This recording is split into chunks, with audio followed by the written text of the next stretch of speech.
मिनिटातच आठवतो.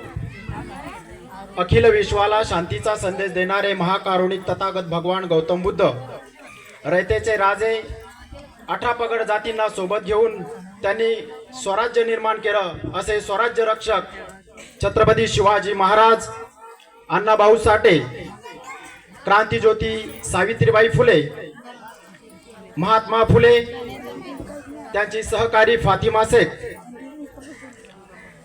या सर्व महापुरुषांचा विचारांचा भारत ज्यांनी घडवला, असे बोधिसत्व विश्वरत्न परमपूज्य भारतीय राज्यघटनेचे शिल्पकार डॉक्टर बाबासाहेब आंबेडकर यांना सर्वप्रथम त्रिवार अभिवादन करतो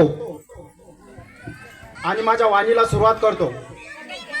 जे लोकांना माहिती आहे ते सांगणं त्याला समाज प्रबोधन असं म्हणत नाहीये. जे लोकांना माहिती नाहीये ते सांगणं हे समाज प्रबोधन आहे. म्हणून आज मी तुमच्या समोर एक आगळा वेगळा विषय घेऊन आलोय.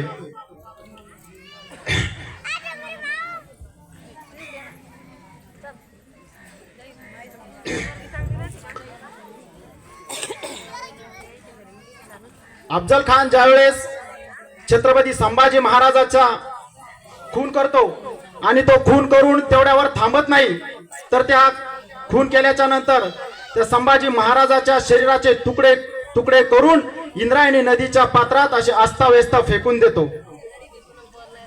त्यानंतर एक तिथल्याच गावची एक धोबीन समाजाची बाई, ती जनाबाई, सकाळी सकाळी आपले कपडे धुवायला इंद्रायणी नदीच्या पात्रावर जाते आणि तिच्या हाताला तो एक छत्रपती संभाजी महाराजाचा तुकडा तिच्या हाताला लागतो.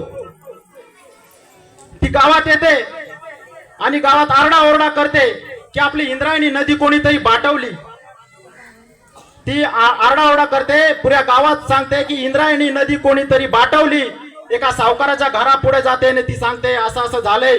सावकार म्हणतो जनाबाई चूप, जनाबाई चूप, तो मासाचा तुकडा नसून आपल्या छत्रपती संभाजी राजांचा देहाचा तुकडा आहे आणि अफजल खानाने तो त्याचा छत्रपती संभाजी राजांचा खून केलाय आणि तो फेकून दिलाय आणि त्याने फरमान काढले, अगर ह्या तुकड्यांना कोणी जमा करेल, शिवेल आणि या तुकड्याला देह अग्नी देईल, त्याचं शिर हे धडा वेगळं करण्यात येईल.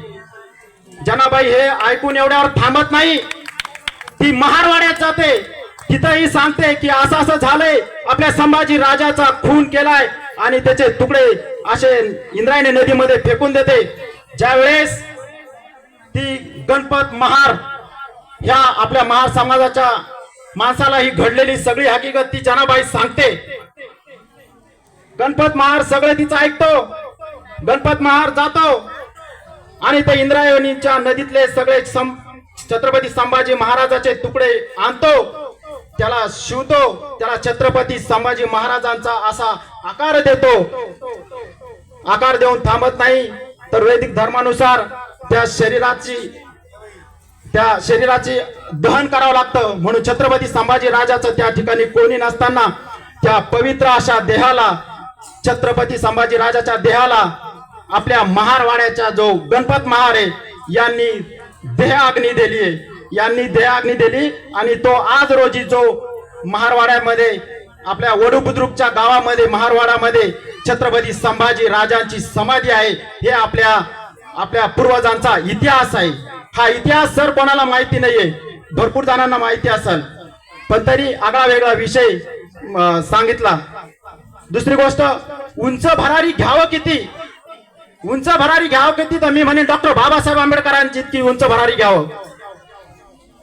डॉक्टर बाबासाहेब आंबेडकरांचा विचारानं प्रेरित झालेला अमेरिकेचा राष्ट्राध्यक्ष बराक ओबामा डॉक्टर बाबासाहेब आंबेडकरांची प्रेरणा घेऊन तिथल्या निग्रो म्हणून समजला जाणारा त्या समाजातला मुलगा डॉक्टर बाबासाहेब आंबेडकरांची प्रेरणा घेऊन अमेरिकेचा राष्ट्राध्यक्ष होत आहे आणि कोलंबिया विद्यापीठामध्ये डॉक्टर बाबासाहेब आंबेडकरांचा पुतळा कोलंबिया विद्यापीठाच्या बाहेर प्रवेश गेटवर डॉक्टर बाबासाहेब आंबेडकरांचा पुतळा बसवतय आणि त्या पुतळ्याच्या खाली लिहितंय द सिम्बॉल ऑफ नॉलेज, म्हणजे ज्ञानाचं प्रतीक म्हणून डॉक्टर बाबासाहेब आंबेडकरांना ओळखतात.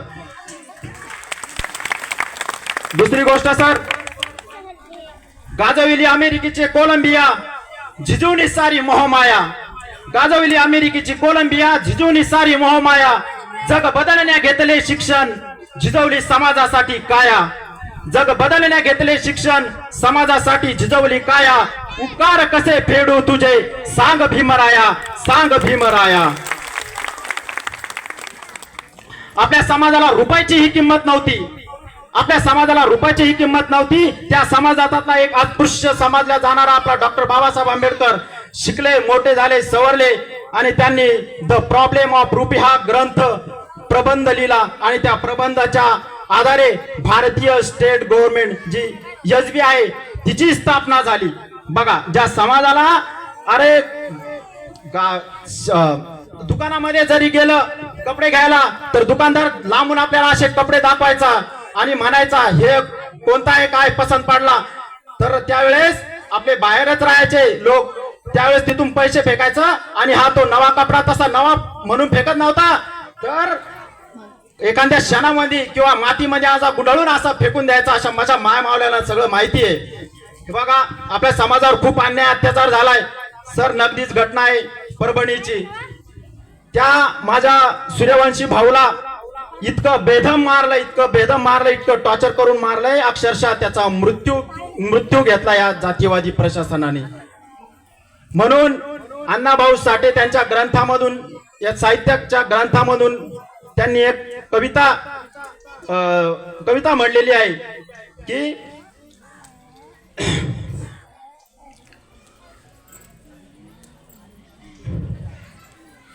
ही न्याय व्यवस्था कैकांची रखेल झाली.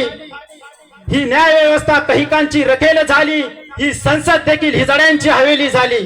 ही न्याय व्यवस्था कैकांची रखेल झाली. ही संसद देखील हिजड्यांची हवेली झाली. मी न्याय मागू तर कुणाकडे मागू, मी न्याय मागू तर कुणाकडे मागू, कारण इथली न्याय व्यवस्था ही भ्रष्टतेने रंगीन झाली. कारण इथली न्याय व्यवस्था भ्रष्टतेने रंगीन झाली. दुसरी गोष्ट असे, समतेचा एक एक कलम, समतेचा एक एक मोती कलमांमध्ये माळणा म्हणजे गुंफला. समतेचा एक एक मोती कलमांमध्ये माळणा. स्वाभिमानाचा हर एक नियम काटेकोरपणे पाळला. स्वाभिमानाचा हर एक नियम काटेकोरपणे पाळला. त्या मनूच्या व्यवस्थेने माझ्या राजाचा राज्याभिषेक टाळला. त्या मनूच्या व्यवस्थेने माझ्या राजाचा राज्याभिषेक टाळला. म्हणून माझ्या भीमरायानं मनुस्मृती ग्रंथ जाळला. 25 डिसेंबर 1927 ला महाड मुक्कामी डॉक्टर बाबासाहेब आंबेडकरांनी सर्वांच्या समक्ष हा मनुस्मृती ग्रंथ जाळला. 2 मिनिट शेवटचं जाऊ.